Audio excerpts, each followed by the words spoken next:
They couldn't go anywhere, right? Like that means some of their worst financial years, some of their worst financial quarters came during a time when people were locked inside with nothing to do but watch movies and play games. Let's go to That Park Place for this story here. And this is the continuing saga of Suicide Squad Kill the Justice League. As Razor, I'm sure you saw Mrs. Freeze. Season 2. It's ma'am. That's right. Suicide Squad Kill the Justice League. Lesbian Mrs. Freeze Season 2 update bombs with players. Game has lost 95% of its player base since February, which, by the way, this is real. This is a real skin that's used in the game, which is just absolutely amazing. Wow. What's 95% of 2 people? Right. Very low, very low. But at the time of this writing, this was from a few days ago, and we are playing catch up on a few articles because we've been really surrounded by this Mr. Beast stuff. But so Mrs. Freeze came out and the season 2 update, and it just bombed. Right at the time of this, there was less than 600 people playing the game. Holy crap! 600. It's gotten worse, Razor. That was at its peak.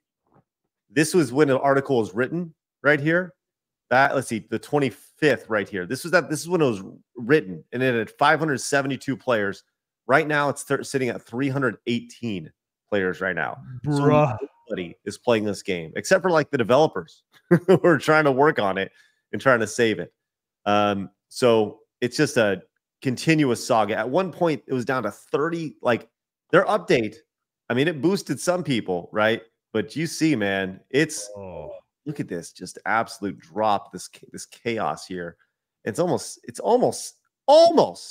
sad to see just how insane it's dropped over the course. I mean, it's not sad to see this. It's sad to see what led to this. It's sad to see what Rocksteady was reduced to when they made this game. They thought ESG money was going to save their studio. That's what they thought. And it never does. And it didn't. And it always winds up being the limestone hat that you wear when they put you 6 feet under. That's always how it works. And they're just the latest sap to take the bait. Like I said, it's not, get woke, go broke. It's go broke, get woke, ultimately croak. They were broke. They took the woke money, and now they're croaking. And now they croak. Speaking of other games that have croaked in related to Sweet Baby Inc., we haven't touched on this game yet, but Flintlock, the Siege of Dawn launched, and it didn't launch to a whole lot of players, but since it launched, it has lost 70% of its Again, players. What is 70% of 2? Well, I'm glad you asked, because 70% of their player base is 104 players. Damn. So that's such a shame. So that studio's out of business. Right. Wow. Can you really call them players though when they're all getting the game for free on Game Pass?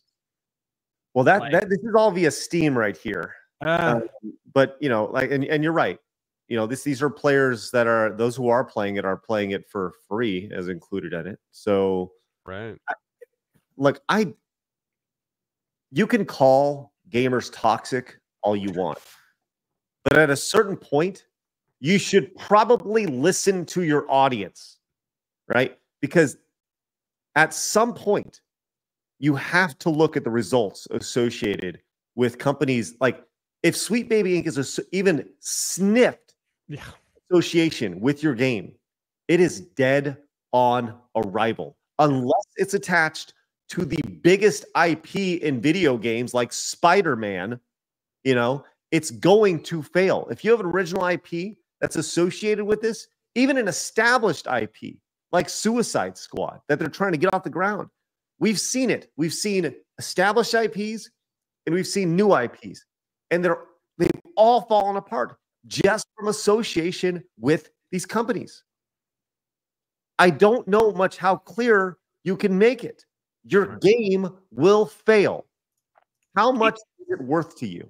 They don't get that what we're witnessing here. You remember when British Petroleum had that spill in the Gulf of Mexico and that whole controversy, South Park made fun of it. We're sorry. We're sorry. The CEO naked on a bearskin rug. We're sorry. Right? It's it. Sweet Baby Inc. are at that place. They don't seem to understand that they are the new BP oil. They're the BP oil of gaming. Anytime you hear their name, it's like, I'm out. I'm out. And somehow someone still hasn't gotten the memo. I have no idea, but even beyond that, have you seen the game being played? Yeah.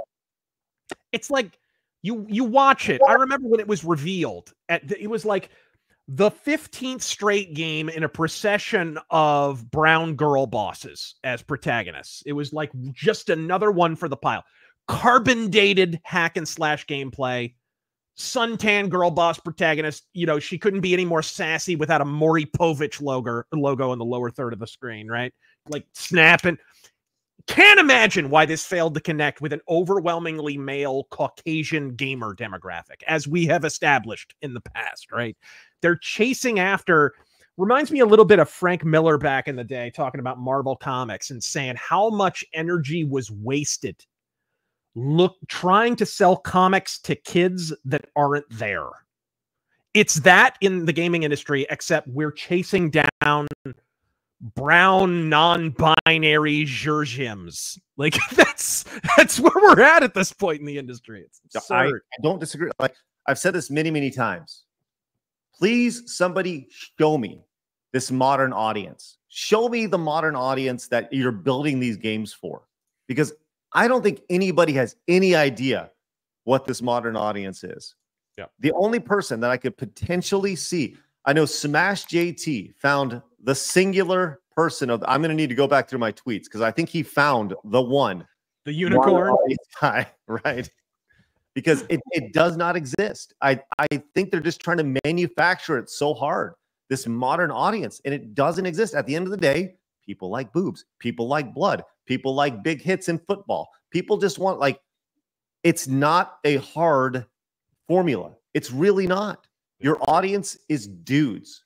Dudes like this stuff. I know people like, we have this video that's done really well where I talk about Capcom like debunking this idea that 50% of gamers are women, and people are like, well, yeah, but it's like the Candy Crush, and then it is 50%.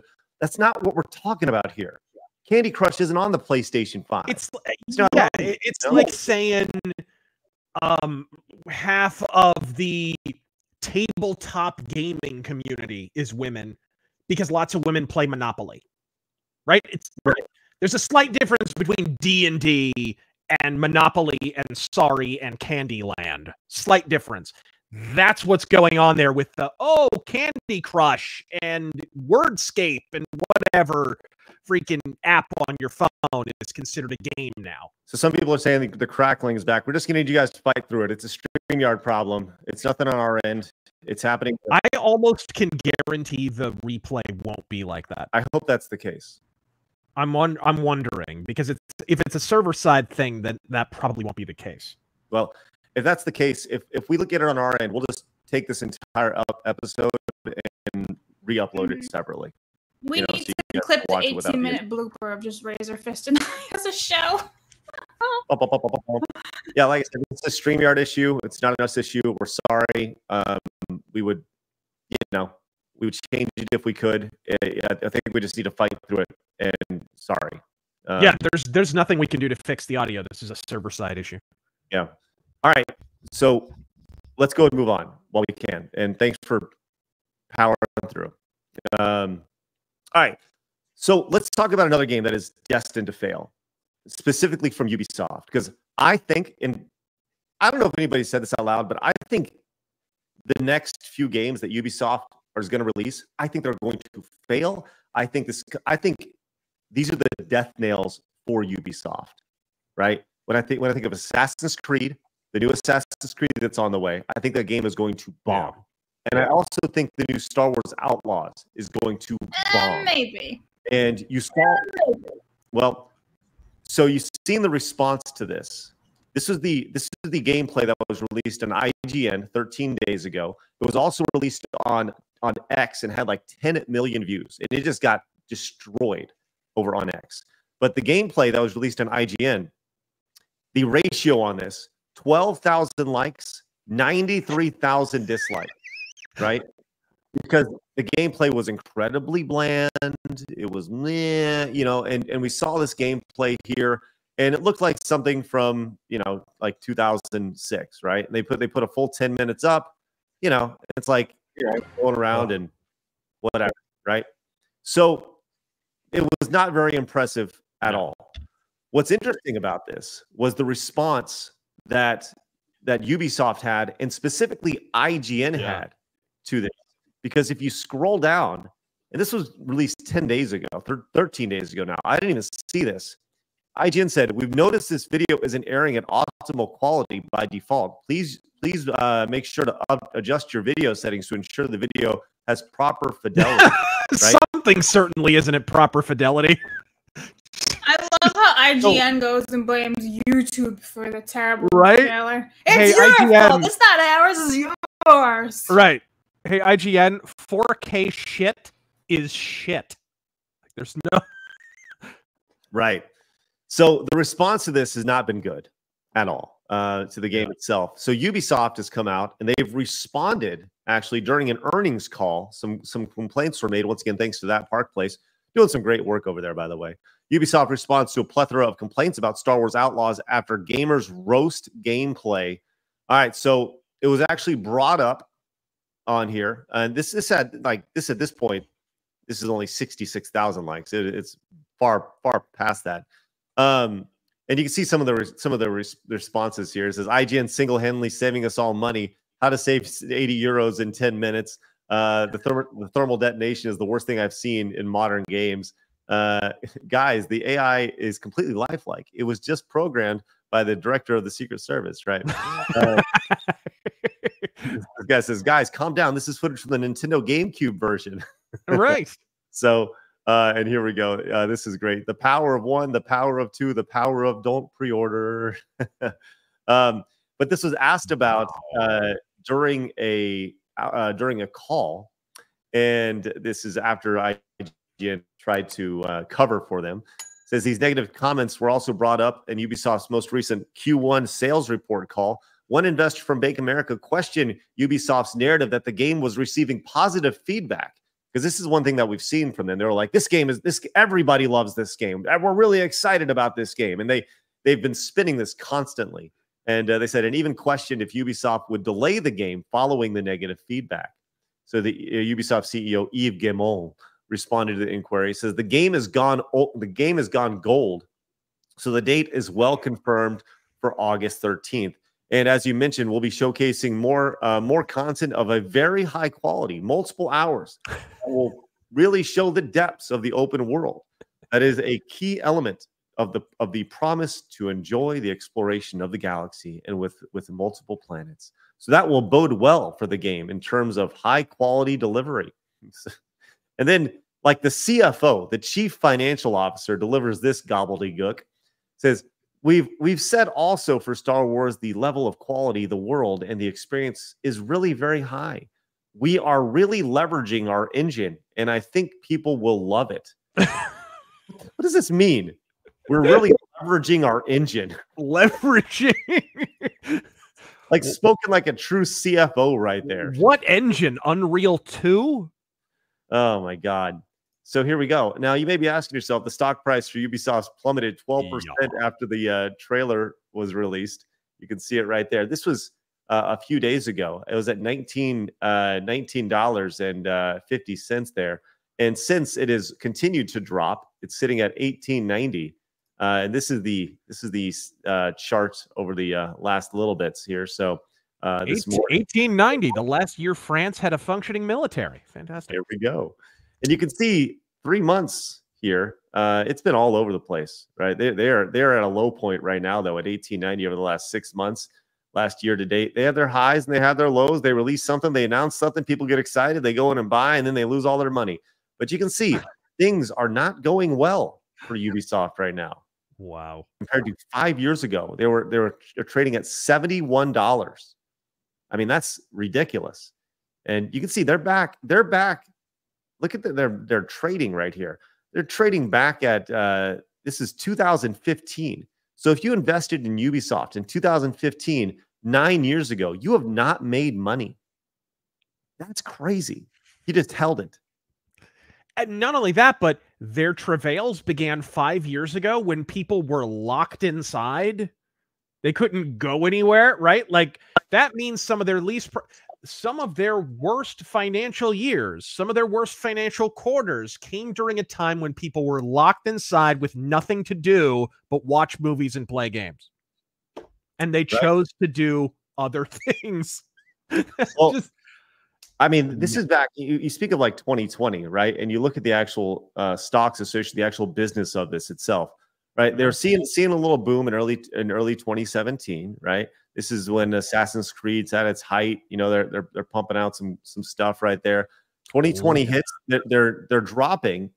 2020 hits, the lockdown hits, and this is back when like they hit a valley in mid 2020. Look at that. Well, as they moved into 2021, right? That's what happened, and that's when you start dropping off.